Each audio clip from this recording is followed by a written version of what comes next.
Thank you, Matt, and thank you, Congress. It's such a pleasure to be back with you again here in Brighton, a city of sanctuary, of solidarity, and a city that once again this summer showed that there's no place for hatred, division, or violence on our streets.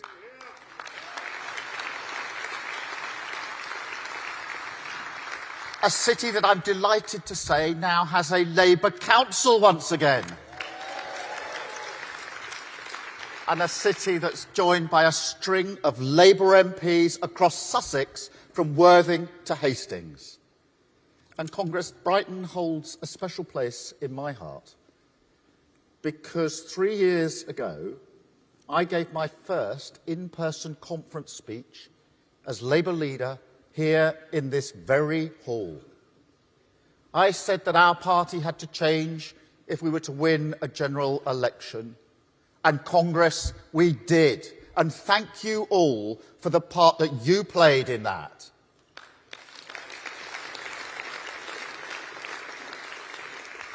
And now, because of the hard work that we did together, I'm able to address this Congress for the first time as Prime Minister.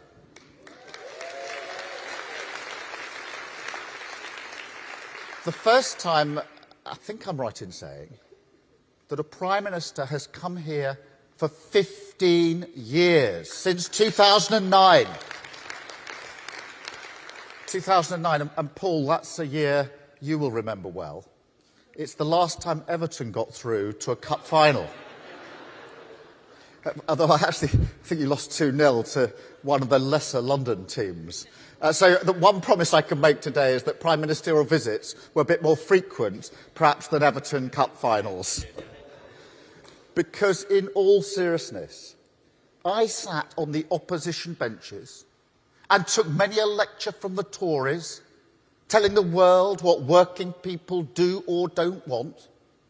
And you know that every single one of them was delivered without the common decency of coming here and showing some respect to the people who fight for the living standards of working people every single day. And that era is now over, Congress.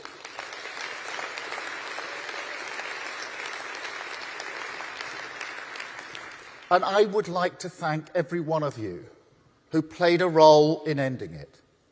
Every one of you who took to the streets and the doorsteps of your communities to remove the burden of Tory rule from our shoulders. But even more importantly, I'd like to thank every one of you who held the social fabric of this country together through 14 years where it came under relentless attack. The cleaners, the carers, the nurses, physios, shop workers, drivers, builders, cooks, posties, farmers, retailers, warehouse workers, technicians, teachers and teaching assistants, I could go on, the working people who got us through the pandemic and so much more, the backbone of this country.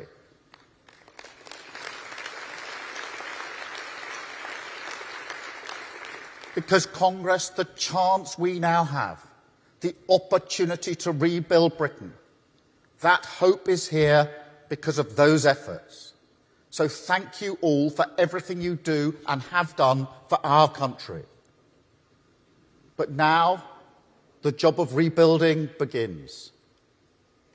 And I have to level with you. As I did on the streets in Downing Street just over 2 months ago, this will take a while. It will be hard. But just as we had to do the hard graft of change in our party, now we have to roll up our sleeves and change our country. And Congress, the light of a fairer Britain, a more prosperous, secure and dynamic country, is at the end of the tunnel. That doesn't mean that it's easy to get there. The Tories knew it would be like this. That's why they called the election early. And we saw, as I'm sure you all did, just how ruthlessly they were prepared to salt the earth of Britain's future, serving themselves to the bitter end. And that's why we were so clear and specific about the first steps in our election campaign.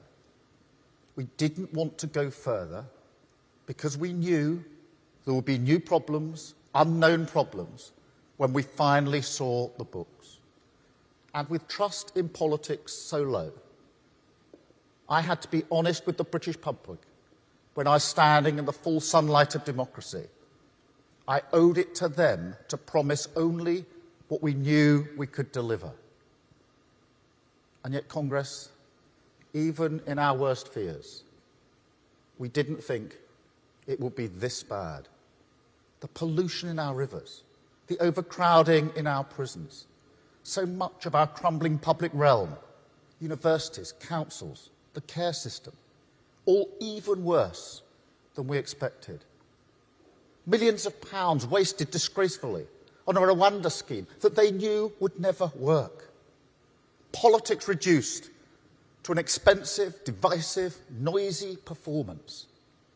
A game to be played, not the force that can fundamentally change the lives of those that we represent.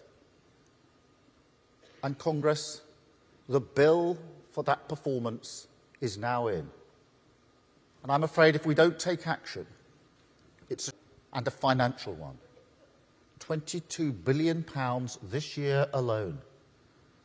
Concealed not just from us, not just from you and working people, but even from the Office of Budget Responsibility, the watchdog that is there precisely to protect working people.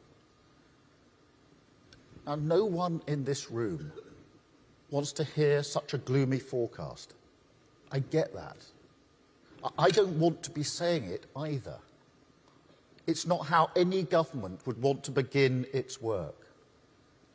Yet, given what happened with Liz Truss, given that, unlike 14 years ago, borrowing costs are high and the risk of inflation is real, I owe working people the respect of economic stability, a responsibility not to be reckless with their money. That is the mandate we have won. And we will deliver this by fixing the foundations of our country, taking those first steps towards the long-term change that we need. That is how this government will return wealth creation to Britain, to the service of working people. Because, Congress, make no mistake, that is the opportunity here. This is not a project that will be content to achieve a good few Labour things and leave the broader economic settlement untouched. No, the crisis we've inherited means we must go deep into the marrow of our institutions, rewrite the rules of our economy, fix the foundations so we can build a new home. A country where growth not only comes from the enterprise of working people, but where growth serves the interests of working people. Living standards rising, not just because we're redistributing from prosperous parts of the country, but because we're growing the economy in every community. That is our mission. Who is growth for? Who does it serve? The right answer, the Labour answer, the British answer must be working people, and that is the change that we stand for.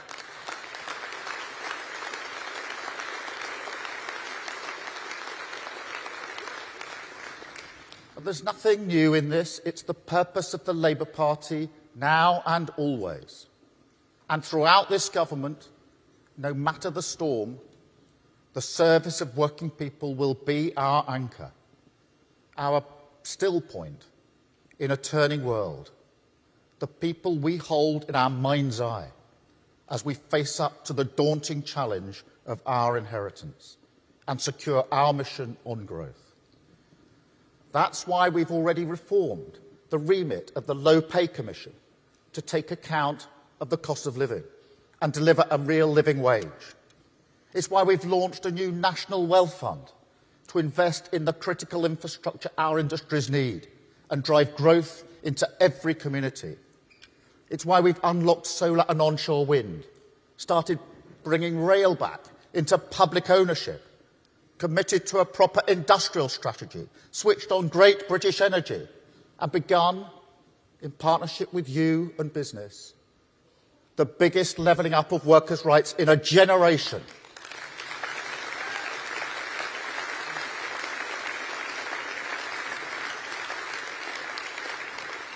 And let's be really clear about why we need this New Deal.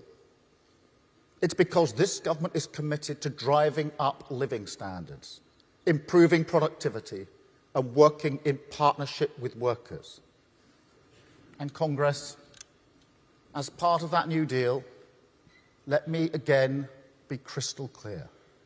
We will repeal the 2016 Trade Union Act, get rid of minimum service level legislation, end the cheap and vindictive attacks on this movement, and turn the page on politics as united front once and for all.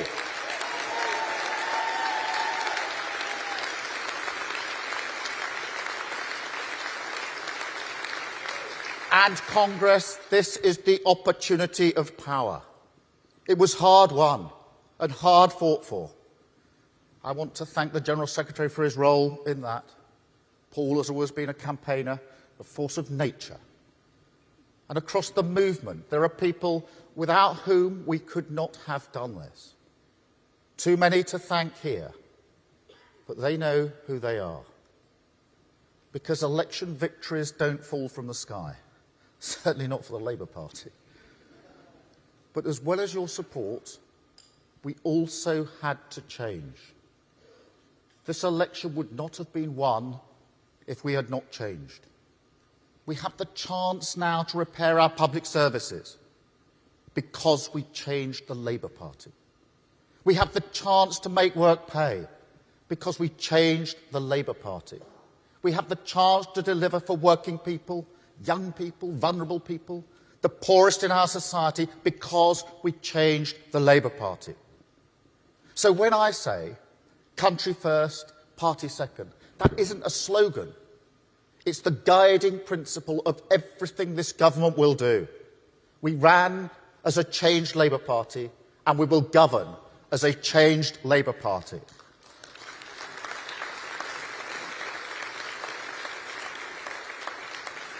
And so I make no apologies for any of the decisions we've had to take to begin the work of change. And no apologies to those still stuck in the 1980s who believe that unions and business can only stand at odds, leaving working people stuck in the middle, who cannot see that this country needs a new path on growth. People who describe policies that give working people more security, more protection, more power and dignity at work, or even the fundamentals of industrial strategy, which is common across the world, as anti-growth. Let me tell you what is anti-growth. An economy where real wages stagnated for 15 years. That's anti-growth. An economy where productivity keeps on flatlining. That's anti-growth. An economy where the state of our public services prevents people going to work because they're ill. That's anti-growth. And so I won't take lectures from the Tories or others who complain every time this government tries to undo the damage that they have done, clinging desperately to the failed model of the past. And nor will I take seriously the complaints of people who had their time, faced with the same difficult problems, chose to run away from the responsibility of fixing them. A party that allowed the politics of easy answers and distraction to become their comfort zone, rather than face the responsibility and reality of government. That has changed. Let me tell you, I see the nurses, the teaching assistants, the carers who can't afford to get their boiler fixed or buy their kids a new school uniform. I see them. I see the public sector demoralised, burnt out in some places, gripped by a recruitment and retention crisis that holds back your ability to do what we all believe in, the service of working people. I see all that. And so I can guarantee This is not and never will be a government that will sit around the table with you and tell you that black is white. But I do have to make clear, from a place of respect, that this government will not risk its mandate for economic stability under any circumstances. And with tough decisions on the horizon, pay will inevitably be shaped by that. I owe you that candour. And I'll tell you why. It's because, as was so painfully exposed by the last government, when you lose control of the economy, it's working people who pay the price. I'll never let that happen under a Labour government.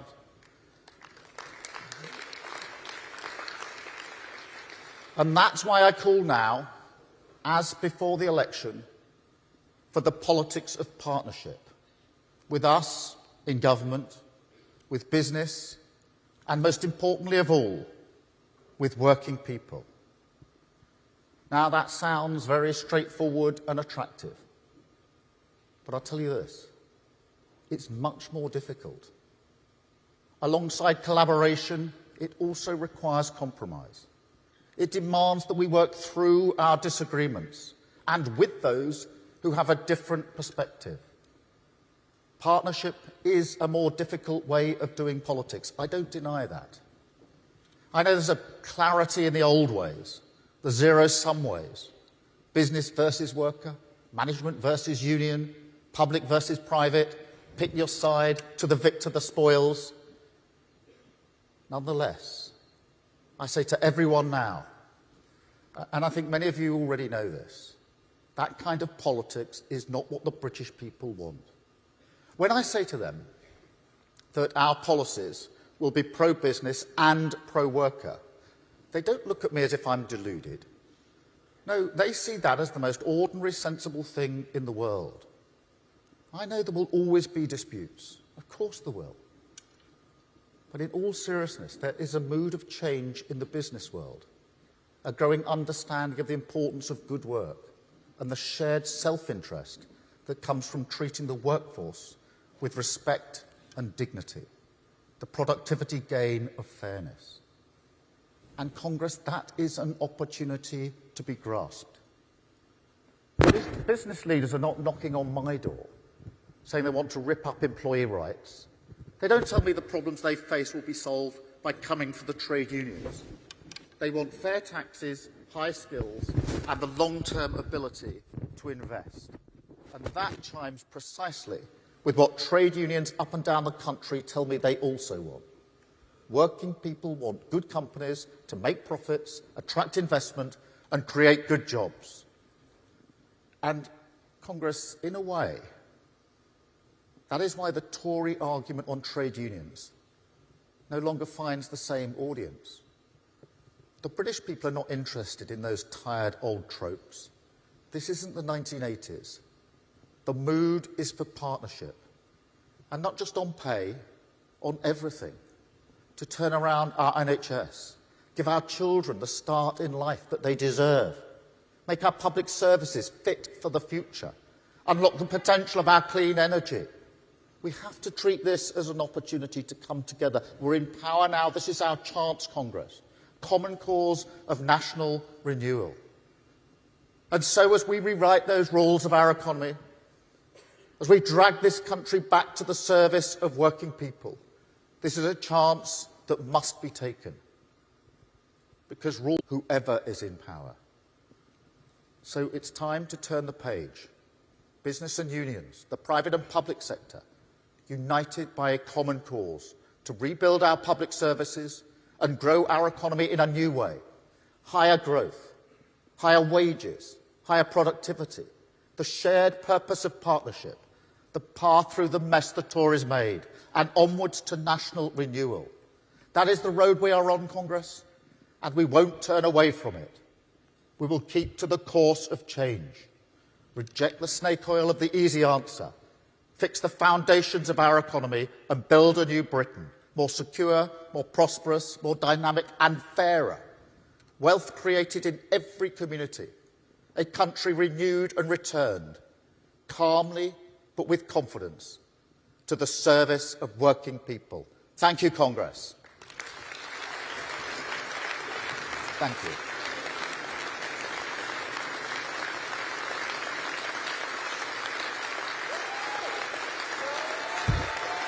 Thank you.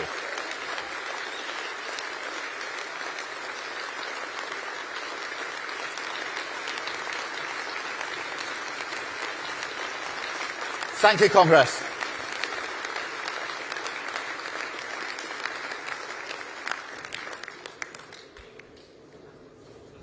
Keir, it was great to hear from you as Prime Minister, and you can see from the reaction of Congress that you have the support of the trade union movement in the tasks you've set out.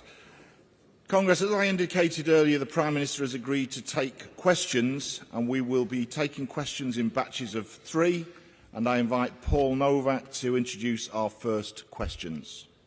Thanks, President, and thanks to the Prime Minister, not only for his address, but agreeing to take questions as well. We are going to take 6 questions from the conference floor, and I'll take those questions in batches of 3. So our first question from this side of the room comes from Julia, a social care worker from the North West and a member of Unison. Julia.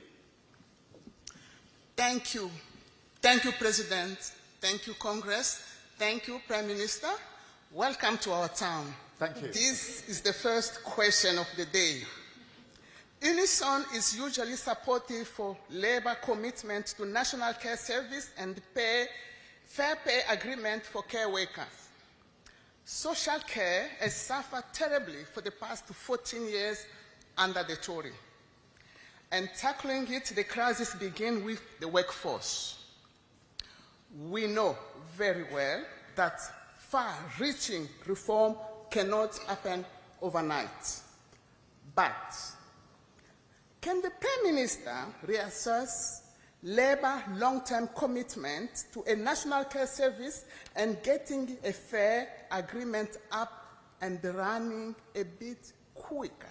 Because care worker and support worker, they are suffering up and down the country, including in this room. Thank you. Thank you.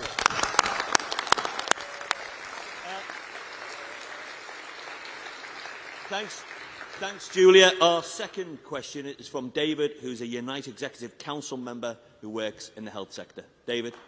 Thank you, Congress. Thank you, Mr. President. Prime Minister, it's great to be here. I'm pleased to see Labour Prime Minister in this hall. Thank you. As our General Secretary, Sharon Graham, said yesterday, I'm sure you heard her great speech. As she said, rates of investment in British industry are the lowest in the G7, and other countries have much more money set aside for future investment. If we don't start investing much more in industry now, how can we ensure Britain gets the good quality jobs we need workers to transition into, and especially our green jobs and the steel works that we all want? Thank you very much, Prime Minister. Thanks, David. And our third and final question in this section is from Sonia, who's a branch secretary for school support staff at the GMB. Thank you, Chair. Thank you, Congress, and welcome, Keir. Thank you. Labour's commitment to reinstate the school support staff negotiating body is incredibly welcome. We'd like to know, does the government agree it's time to recognise the pivotal role played by school support staff and end the scandal of term time only contracts?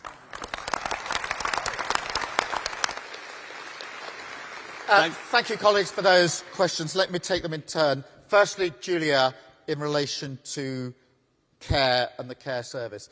As I think I've said to this Congress before, I know about this. My sister is a care worker. I know just how difficult it is, how fragile the working conditions are, and it's hugely important that we make that commitment, as we have done and as we do, to a national care service. That is one of the absolute objectives of this government to create that national care service. And it does, of course, start with the staff. It doesn't end with the staff, but it starts with the staff, because you will know across your unions, across your members, just how fractured the working conditions are. And that's the reason, amongst others, that so many leave care to go and work in other sectors, because they want a framework that is better for them. So it starts with the staff, and the Fair Pay Agreement. It will be the first of its kind that we will be bringing through, and we've deliberately chosen the care sector because we think it's the sector that most needs it. So that's the foundational stone, if you like, of the National Care Service. But we made a commitment to this. We'll stick to that commitment. We will see this through, and we look forward to working with you, Christina and others, to deliver on this really important commitment.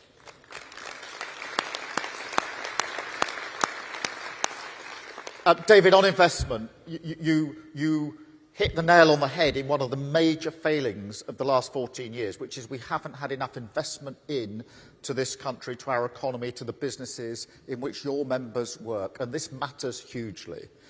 Whenever I ask investors why they haven't put the money into the United Kingdom in recent years, they tell me it's because of the chaos of the last 14 years, particularly the recent years, with chopping and changing Prime Ministers, Chancellors' strategies. That is not to create the conditions for investment. The way to create the conditions for investment is economic stability, real clarity and strategy about where we're going as a government, whether it's on Clean Power 2030 or other strategic decisions, so we can get that investment in, make sure that we get the growth that we need, and growth in every part of the country. And just on growth, because it's so important, yes, we want economic growth. Your members want economic growth. We want wages to go up. We want living conditions to improve. We want to have public services to be better. And we need it across the whole of the country. And that's why I said what I said about redistribution. I don't want a model that says growth is only for some parts of the country and redistribution is the answer for other parts of the country. We've got to have the commitment, the determination to make sure that investment brings growth across all parts of our country. And that's why we set up the National Wealth Fund. That's why the industrial strategy is so important, and Great British Energy, to make sure that we get that investment in. So thank you, David, for that question.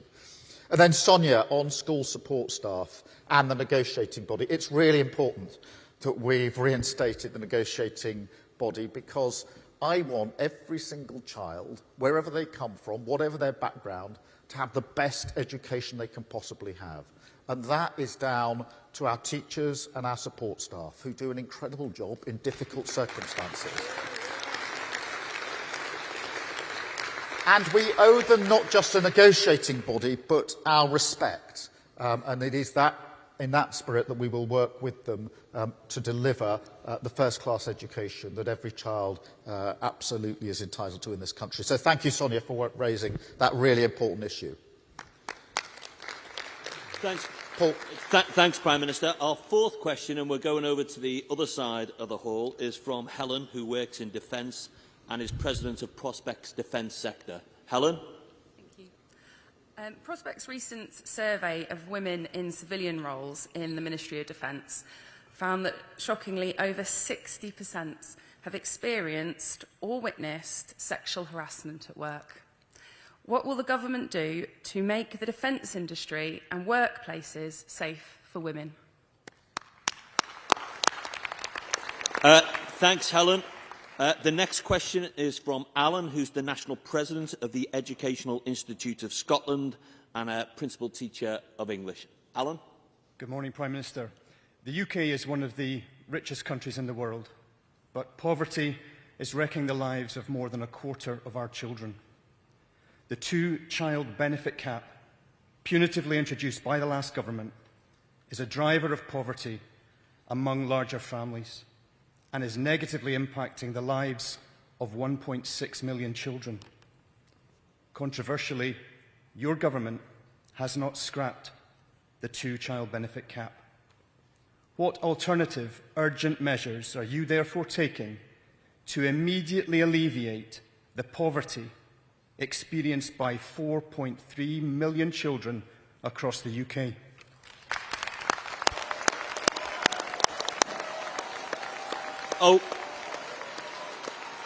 Okay. Thanks, Alan. And our sixth and final question is from Jane, who's a retail worker from North Wales and who's also president of Usdaw. Thanks for that, Paul. Morning, Prime Minister.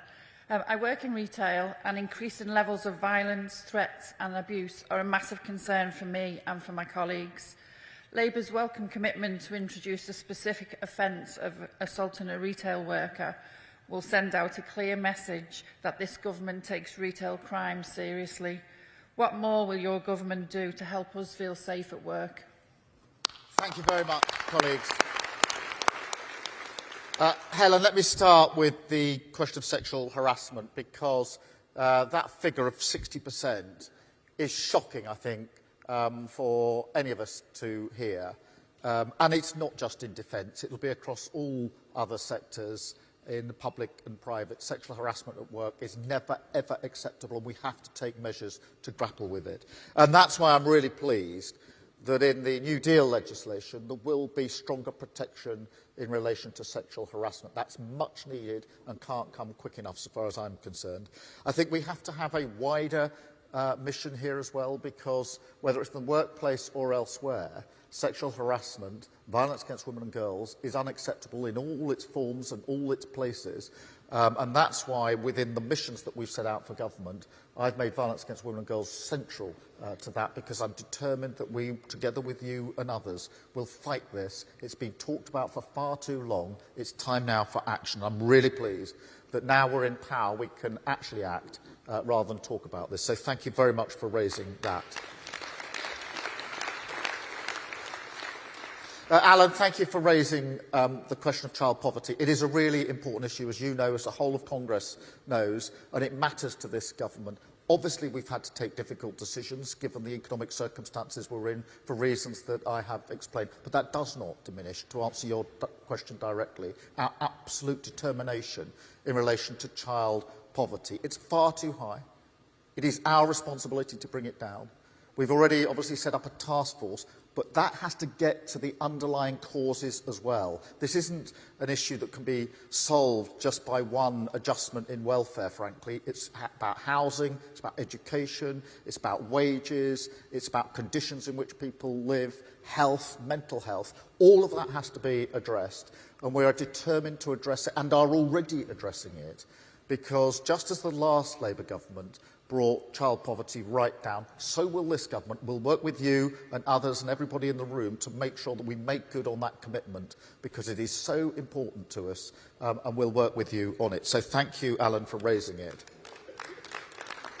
And Jane, on the question of offences against retail workers, I mean, this truly is shocking, and I know you've raised it a number of times. Usdaw's obviously had a very important campaign on it. Paddy Lillis raises it with me pretty well every time we meet, and rightly so. And I went to Warrington, to the Iceland store there, to talk to the staff, and it was the first thing that they spoke to me about. I went to Swindon, to the Morrison's shop there, and we had an extended session, and the number one issue for them was the abuse that they were coming under. Sometimes in relation to shoplifting, which is prevalent, as you know, but also more generally. And then in Southampton, which were smaller shops, but still it was the same issue over and over again. It's not acceptable. It can't be acceptable in any circumstances. It is demoralising for the workforce in every single way. And that's why I'm really pleased that we can introduce an offence to deal with it. But we have to go further than that. We can't have a situation where shoplifters can walk in, shoplift and walk back out again, and nobody can do anything about it. We're going to turn that, change that, work with you. This has to be a specific uplifted offence. We have to take it seriously. And I'm not wanting to hear again from those that are on the front line about the appalling attacks and insults that they are subjected to. It's everywhere across the country. It is really hard for the workforce to take. You have rightly championed it as a cause. We join you in that cause, and we'll do something about it, working with you and other trade unions. Such an important issue. Thank you so much, Congress, for having me. Very good to be with you. Enjoy the rest of Congress. Thank you.